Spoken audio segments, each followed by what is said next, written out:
Salut à tous, petite vidéo exceptionnelle aujourd'hui, simplement pour répondre en fait aux questions qu'on me pose très souvent, parce qu'il faut savoir quand même que je reçois beaucoup de messages privés par Facebook, beaucoup d'emails, et puis il y a pas mal de monde aussi qui s'intéresse à la petite trotteuse, et puis à ce que je fais sur la petite trotteuse en fait, aussi en vrai. Donc voilà, petite vidéo pour répondre à vos questions. J'ai pris celles qu'on me pose le plus souvent, et j'en ai rajouté 2 ou 3 qu'on m'a pas posé très souvent mais que je trouvais assez intéressantes aussi. Si vous avez des questions supplémentaires, eh bien n'hésitez pas à les poser à la fin de la vidéo. Et puis sinon, à tout de suite.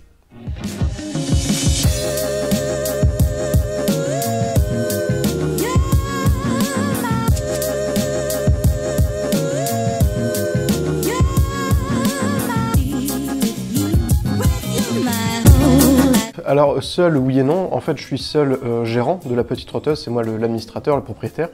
Après, c'est moi qui rédige les articles, c'est moi qui rédige les tests aussi, de toute l'activité qui se passe sur la petite trotteuse. Par contre, j'ai quand même un peu d'aide de temps en temps, d'amis qui relisent mes articles, qui relisent mes tests, qui me corrigent quelques petites fautes ou qui me demandent des précisions que du coup j'ajoute aussi dans l'article.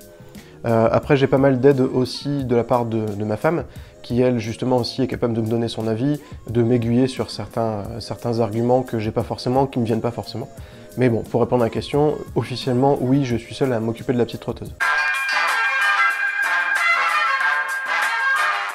Eh bien non, je ne gagne pas ma vie avec la petite trotteuse. La petite trotteuse, en fait, c'est un site que j'ai lancé il y a un peu plus de 2 ans maintenant, et c'est un site passion. C'était pas du tout destiné à devenir une machine à sous, c'est pas du tout l'idée. Si ça peut me rapporter un petit peu dans les mois à venir, ce sera parfait.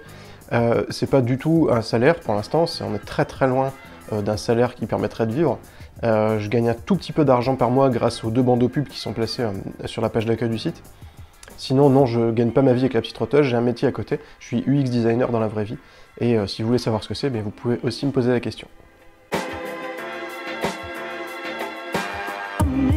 Alors pourquoi les montres? En fait c'est assez simple, depuis tout petit j'ai toujours été passionné par les beaux objets, en général. J'adore les voitures, je suis un grand passionné, j'adore aussi tout ce qui est les beaux couteaux par exemple, j'aime beaucoup. Et en fait quand j'étais enfant j'ai eu une montre que je vous ai déjà présentée, une montre Yema, qu'on m'a offert, et en fait à laquelle je me suis vraiment très attaché, et j'ai découvert que j'étais vraiment fan de ce type d'objet en particulier. Et puis pendant en fait pas mal d'années quand même, j'ai mis de côté les montres parce que simplement j'avais pas compris que c'était vraiment une passion. J'en ai eu 2 ou 3 autres supplémentaires pendant toute mon enfance, mon adolescence. Et puis c'est il y a un petit peu plus de 2 ans maintenant que j'ai remarqué que en fait j'étais vraiment fan de ce type d'objets. J'en avais déjà quelques-unes.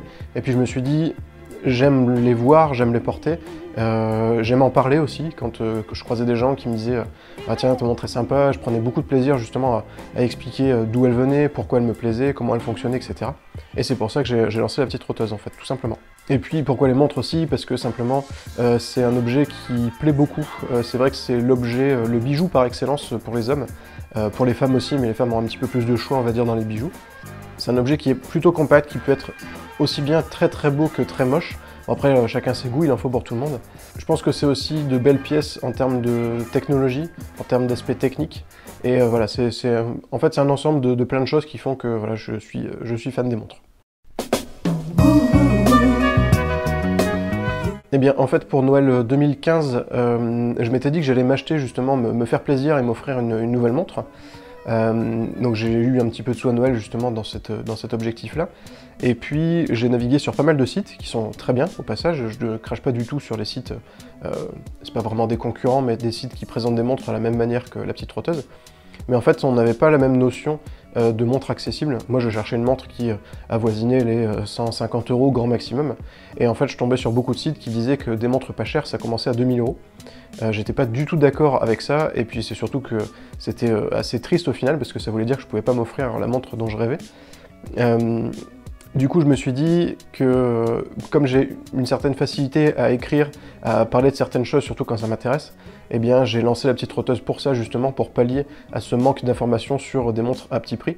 Moi j'ai fait beaucoup de recherches en fait pour trouver celle que je voulais, j'en ai trouvé énormément qui me plaisaient beaucoup, dont certaines que je vous ai déjà présentées sur la petite trotteuse.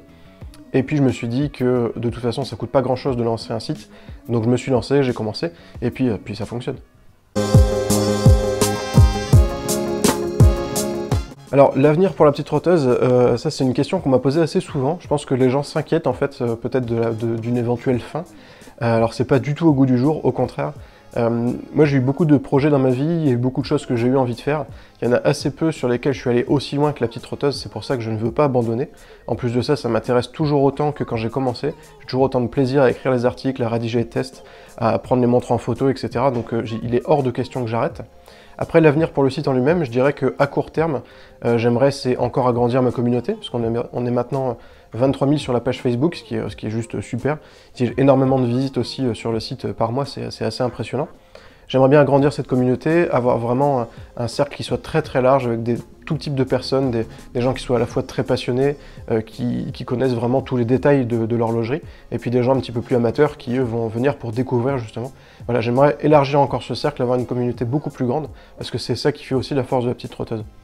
Après, sur du plus long terme, d'ici peut-être, je sais pas, 5 ans, je pense que c'est bien comme échelle, j'aimerais c'est que la petite trotteuse devienne vraiment la référence francophone en termes de sites sur les montres à prix accessible. J'avais eu aussi pour projet de lancer une sous-branche, on va dire, de la petite trotteuse qui aurait été destinée aux montres de luxe, hein, très clairement, aux montres qu'on ne peut pas s'offrir en claquant des doigts. Je ne sais pas si je vais le faire, c'est une idée plus qu'autre chose pour l'instant. J'avoue que ça me trotte un peu en tête, j'ai d'autres projets aussi en cours. Si je le fais, ce ne sera pas tout de suite, mais voilà, c'est une idée aussi. D'ici quelques années donc, que la petite trotteuse devienne une référence, ce serait vraiment super. Que quand on aille dans une boutique ou qu'on demande quelque chose, ou qu'on demande conseil à quelqu'un, on puisse justement à chaque fois dire « mais va voir sur la petite trotteuse, tu vas trouver ce qu'il te faut, tu vas trouver la montre qui va te plaire, la montre que tu vas avoir envie d'offrir à ton père, à ta grande sœur, peu importe. » Ce serait un bel aboutissement pour moi. Ouf, alors ça c'est une question assez compliquée qu'on me pose assez souvent, d'ailleurs c'est assez drôle. Alors une montre que je choisirais moi, en faisant attention au prix, en restant dans un montant relativement correct, vous allez comprendre pourquoi j'insiste sur le relativement, j'aime beaucoup les montres Autodromo, je suis vraiment un grand fan de cette marque. Je trouve que les montres qu'ils produisent sont vraiment superbes. Après, pas forcément dans toutes les couleurs, parce qu'ils ont certaines déclinaisons qui ne me plaisent pas du tout. Mais la Autodromo Groupe B, par exemple, je la trouve vraiment magnifique. C'est une montre qui est vendue aux alentours de 800 €, donc c'est quand même un budget conséquent. C'est pour ça que je ne l'ai pas acheté.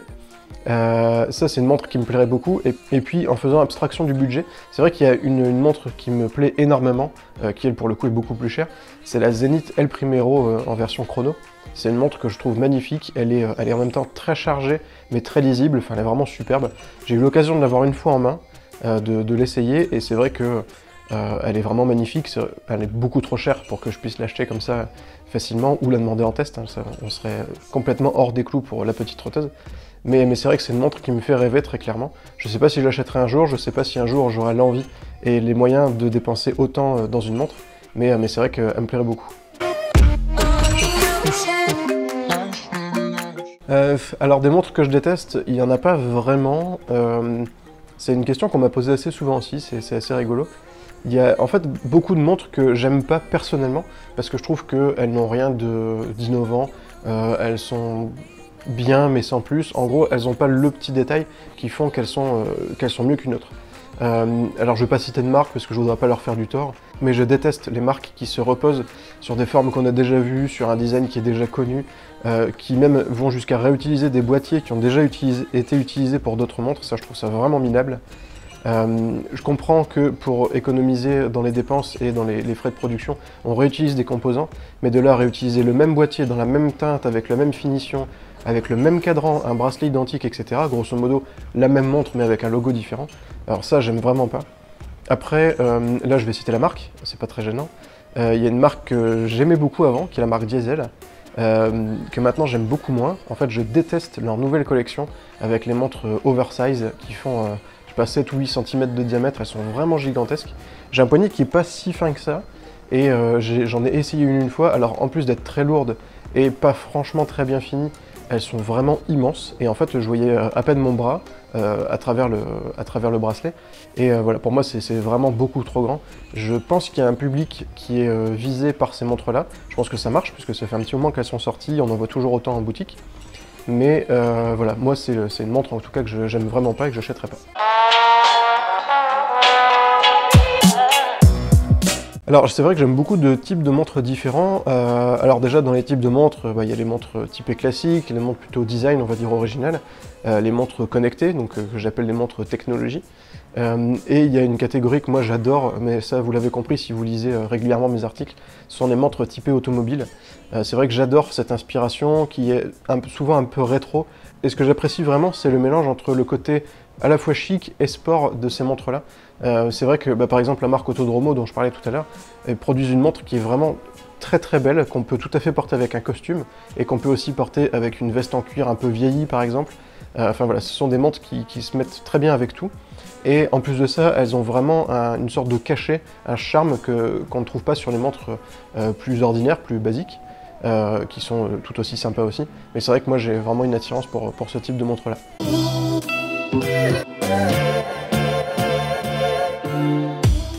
C'est vrai que des tests j'en ai fait pas mal, je crois que j'ai publié le 51e la semaine dernière. Le test le plus cool que j'ai fait, c'est pas forcément simple, parce qu'il y en a beaucoup pour lesquels j'ai pris beaucoup de plaisir. Il y en a aussi que j'ai pas aimé faire, simplement parce que j'étais déçu des montres. Si vous allez voir les tests, vous allez vite trouver desquels il s'agit. Il y en a un pour lequel je me suis beaucoup amusé, c'est celui de la CJR Airspeed, simplement parce que c'est une montre qui faisait partie justement de celle qui me faisait rêver avant que je lance la petite trotteuse. Donc j'étais déjà très excité avant de la recevoir, et la prendre en photo, la porter, la tester, l'admirer, en fait c'était vraiment un grand plaisir. Et il y a aussi plus récemment une montre que j'ai testée, qui vient de chez Carzo et Liotier, qui est la Saint-Luxueil. C'est une montre qui est vraiment très très belle, elle est super agréable à porter, elle a vraiment des finitions qui sont parfaites. Et ce que j'aime beaucoup en fait, c'est que malgré son apparence vraiment un petit peu décalée par rapport à ce qu'on trouve ailleurs, elle reste tout à fait dans les clous de ce qu'on imagine d'une montre. Elle est très réussie, elle est très lisible, et voilà, je la trouve vraiment originale. Je pense que c'est un très bon compromis entre originalité et justement l'aspect un peu basique. Et comme j'ai beaucoup aimé cette montre, eh bien j'ai pris aussi beaucoup de plaisir à la tester. Eh bien j'ai 25 ans. Alors c'est vrai que concernant les photos, on me pose assez souvent cette question-là aussi. Je pense que certaines personnes s'inquiètent sur l'aspect droit d'image. Alors il faut savoir que toutes les photos que j'utilise dans des articles qui ne sont pas des tests, ce sont des photos que je vais chercher sur le site de la marque, sur le site du constructeur, ou sur son profil Facebook ou Instagram, etc. Donc ce sont des photos que je récupère, c'est pas moi qui prends la montre en photo pour ce genre d'article-là, parce que vous imaginez que ça me prendrait énormément de temps. Puis ça voudrait dire aussi que j'ai toutes les montres chez moi, c'est un petit peu compliqué. Après pour les tests, pour les tests complets que je fais depuis 2 ans maintenant, toutes les photos, toutes les vidéos sont uniquement produites par moi. J'utilise aucune image qui est fournie par la marque, simplement parce que il y a certaines marques qui vont utiliser en fait des prototypes 3D qui sont très bien réalisés, qui sont assez trompeurs parce qu'en fait ils reflètent pas la montre telle qu'elle est en vrai. Et moi c'est justement ça que je veux faire dans mon article, c'est vous montrer à quoi ressemble la montre en vrai, avec des vraies images, avec des lumières qui sont pas forcément des lumières de studio, des lumières naturelles, et c'est justement pour ça que je prends moi-même les photos, toutes les vidéos aussi, et je pense que c'est très important, c'est peut-être ce qui fait partie aussi de la renommée des tests de la petite trotteuse qui sont très appréciés. Et du coup voilà, pour les articles de tous les jours, non, ce n'est pas moi qui prends les photos, pour les tests, c'est moi et seulement moi.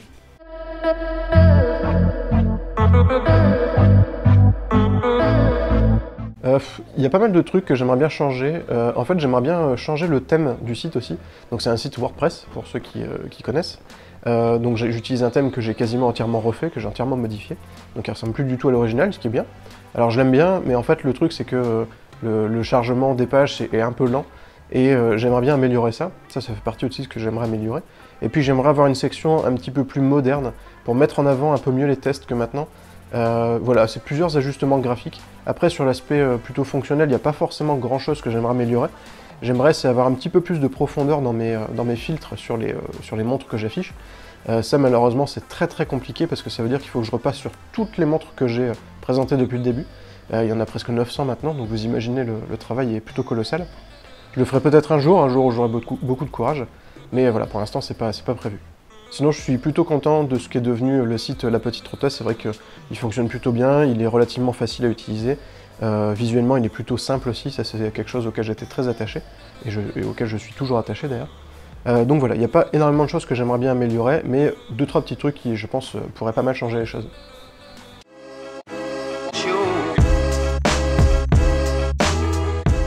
Alors ça fait partie des questions qu'on me pose pas souvent, j'avoue. En fait, on me l'a posé une fois parce que j'avais eu un problème qui m'a d'ailleurs fait bien peur avec un visiteur de la petite trotteuse. Alors je ne vais pas rentrer dans les détails, c'est pas une histoire qui est très intéressante. Mais c'est vrai que du coup, il y a plusieurs types de... Alors pas forcément de personnes, mais on va dire de comportements qui m'agacent un petit peu. Ce sont les personnes qui vont commenter un post Facebook en me disant par exemple « c'est nul ». En fait, ce que j'aime pas avec ce genre d'argument, c'est que déjà c'est pas un argument, ça n'apporte rien du tout, il n'y a aucune utilité. Si, encore, vous avez tout à fait le droit, chacun a le droit de détester une montre que je présente, évidemment. L'idée c'est pas forcément de plaire à tout le monde, c'est d'avoir beaucoup de ressources justement pour pouvoir trouver son bonheur. L'idée c'est voilà, c'est pas de plaire à tout le monde. Et les gens qui me disent justement c'est nul, en fait ça sert à rien parce que je sais pas ce que ça veut dire. Je peux pas vous aiguiller vers une autre montre, vers un autre modèle. En fait ça sert à rien. À la rigueur, dites-moi carrément, j'aime pas trop cette montre-là parce que c'est un bracelet NATO, ou parce que c'est un boîtier doré et je préfère argenté. Moi je peux peut-être vous aider à trouver une montre qui vous plaît mieux, ou pas, peut-être que vous cherchez pas de montre, c'est peut-être juste par curiosité. Mais ce genre de commentaires, c'est vrai que c'est assez agaçant. Après je reçois aussi beaucoup d'emails de personnes qui me posent des questions sur des montres que j'ai présentées en test. Quand je fais mes tests, je m'efforce toujours d'être le plus précis possible, de donner toutes les informations qu'il faut. J'essaie d'être vraiment très exhaustif sur les tests. Et quand on me dit est-ce que c'est une montre automatique, est-ce que c'est une montre à quartz, c'est quoi la matière du bracelet, quelle couleur est le cadran, là j'ai un peu envie de dire oh, écoute Coco, va voir sur le site, renseigne-toi, lis ce que j'ai écrit, ça va te prendre 2 minutes et ce sera beaucoup plus simple en plus que de m'envoyer le message. Voilà le genre de comportement qui m'agace pas mal. Ouais.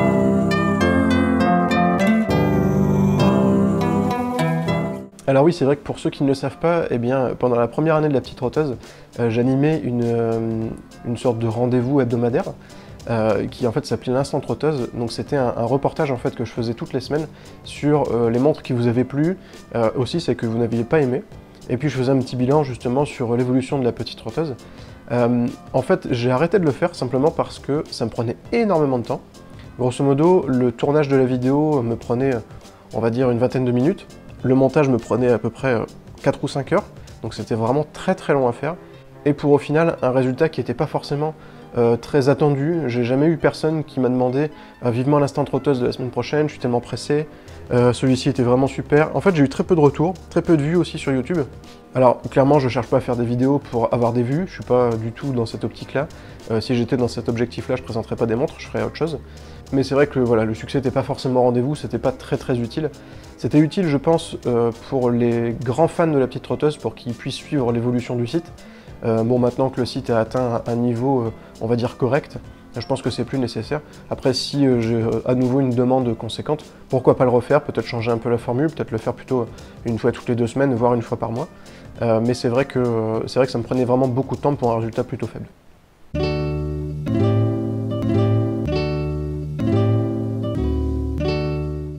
Alors ça doit être la question qu'on me pose le plus souvent. C'est vrai qu'il y a beaucoup de monde qui est surpris par la quantité de montres qu'on peut trouver sur la petite trotteuse. Mais ce qu'il faut savoir, c'est que sur la petite trotteuse, donc j'en ai présenté un petit peu plus de 800, presque 900 maintenant. Il en reste encore plein, il y en a encore énormément que je vais vous présenter. Tout simplement parce qu'il y a de nouveaux modèles qui sortent tout le temps, parce que les marques mettent à jour aussi des modèles existants, donc moi je fais un article justement pour vous les présenter, etc. Mais c'est vrai qu'il y a beaucoup de monde qui me pose cette question.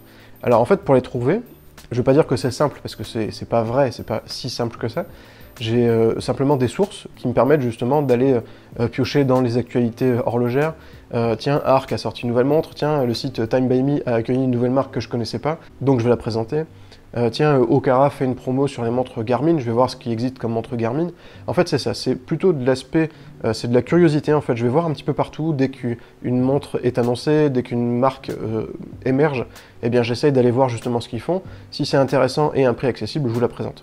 Grosso modo, ça marche comme ça. Après, je suis abonné aussi à beaucoup de sites de design, donc qui, eux, arborent des sujets beaucoup plus basés sur l'aspect visuel que sur l'aspect technique d'une montre. Mais moi, ça me permet justement de connaître aussi de nouvelles marques, d'avoir des avis vraiment beaucoup plus basés sur l'aspect, on va dire, artistique. Et ça, c'est très intéressant aussi. Donc voilà, j'ai beaucoup de sources comme ça qui me permettent justement de trouver des montres. Je vous dis pas que c'est facile tout le temps, il y a des jours où j'ai vraiment beaucoup de mal à trouver du contenu intéressant. Il y a des jours où je vais trouver 50 montres, il y a des jours où je vais pas en trouver une seule. Donc voilà, c'est assez aléatoire. L'avantage, c'est que quand j'en trouve 50, ben, j'ai de la matière pour pas mal de jours. et quand j'en trouve 0, je peux piocher dans ces 50 là. Voilà comment ça marche.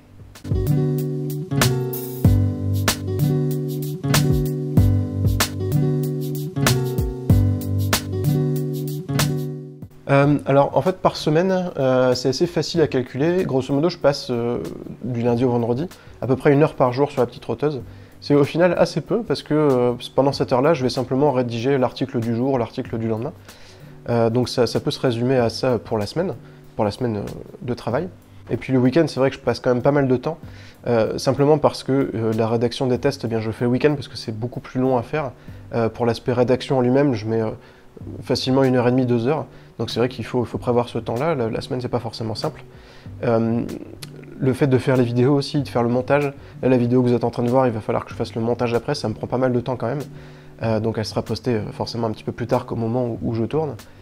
Voilà comment ça fonctionne. Donc grosso modo par semaine, je pense que je passe à peu près une douzaine d'heures, on va dire une grosse journée de travail par semaine sur la petite trotteuse.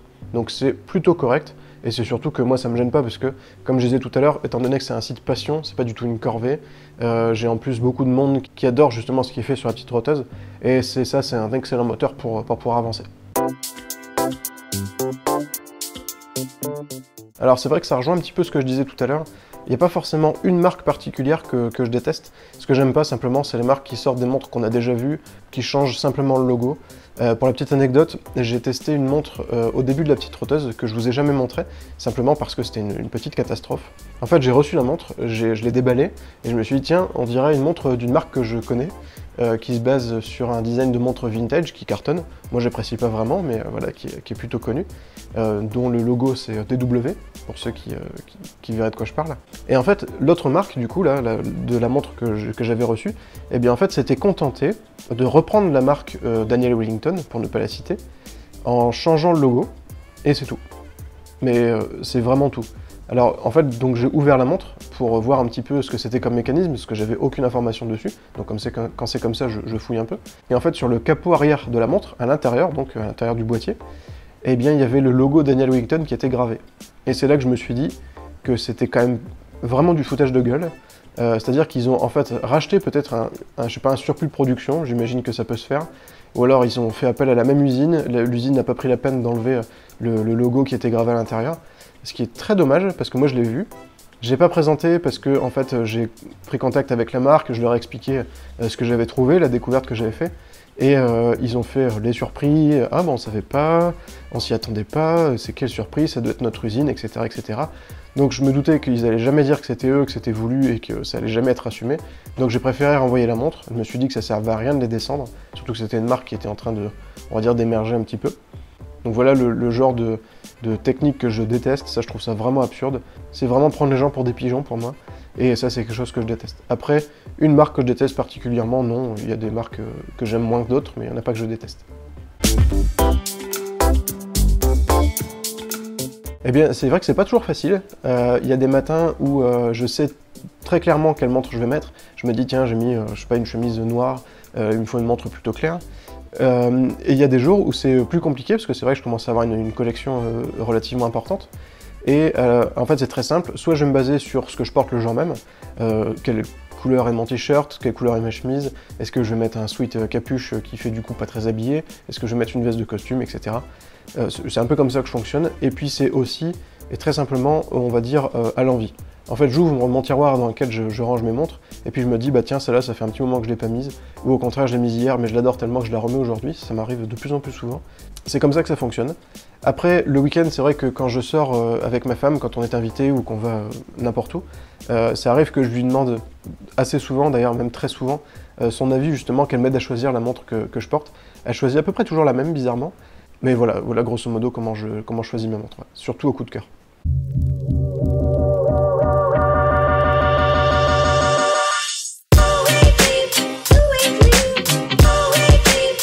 Ça c'est une bonne question qu'on m'a posée très récemment. C'est vrai qu'il y a donc des montres, j'en ai plusieurs maintenant. Et plus récemment là, il y a une montre qui me plaît vraiment, que je porte assez souvent, qui est celle de Carzo et Liotier. Je l'aime beaucoup, elle est vraiment très chouette, elle est originale, elle s'associe bien avec tout, elle est vraiment super. Après, une autre montre que je porte assez souvent aussi, c'est ma Seiko 5 Military. C'est une bonne montre simplement parce qu'en fait, elle craint rien. Elle est assez robuste, elle est discrète, elle passe partout. Pareil, on peut la mettre avec n'importe quoi aussi, elle marche toujours très bien. Et puis, dans les montres que je porte souvent, il y en a une que j'aime beaucoup porter, c'est ma Clockers Clock 01. J'aime beaucoup la porter simplement parce qu'elle est très originale. À chaque fois que je croise des gens qui l'ont jamais vue, on me pose des questions, on en parle justement, et ça me plaît beaucoup. Ouais. Voilà, et bien cette foire aux questions est terminée. J'espère que ça vous a plu, j'espère avoir répondu aux questions que peut-être vous vous posiez. J'espère aussi vous avoir intéressé, même si vous ne posiez pas forcément de questions. J'espère que c'était intéressant. Et puis, je vous remercie en tout cas pour votre fidélité depuis le début de l'existence de la petite roteuse. C'est en grande partie grâce au travail qui est fait dessus, c'est sûr, mais aussi peut-être même en plus grande partie encore grâce à la communauté qui est derrière tout ça. C'est super, moi je vous remercie vraiment très chaleureusement, c'est très valorisant. Et puis je vous dis surtout à très bientôt pour de nouveaux tests vidéo, de nouveaux articles et plein de contenu qui, vous allez voir, va être super sympa. Merci à tous, ciao.